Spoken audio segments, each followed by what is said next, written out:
ঘন জঙ্গলের মধ্যে থাকতো এক ভয়ঙ্কর বাঘ।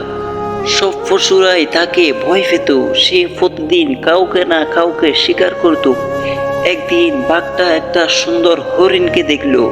হরিণটা নদীর ধারে পানি খাচ্ছিল। বাঘটা মনে মনে ভাবলো, আজ এইটাই হবে আমার দুপুরের খাবার। সে ধীরে ধীরে হরিণের দিকে এগোতে লাগলো, কিন্তু হরিণটা ছিল খুব বুদ্ধিমান। সে নদীর পানিতে নিজের ছায়া দেখতে পেল আর বুঝতে পারলো কেউ তাকে অনুসরণ করছে। হরিণটা সঙ্গে সঙ্গে দৌড়াতে শুরু করলো।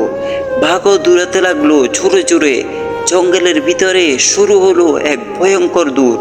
হরিণ কখনো বাম দিকে কখনো ডান দিকে ঘুরে বাঘকে ফাঁকি দিতে লাগলো। শেষে সে একটা বড় গাছের গুড়ির পিছনে লাফ দিয়ে লুকিয়ে পড়লো।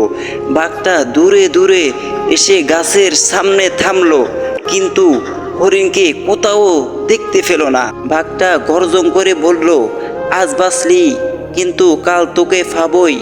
হরিণ হাসতে হাসতে দূর থেকে বলল, শুধু শক্তি থাকলে হয় না, বুদ্ধিও থাকতে হয়।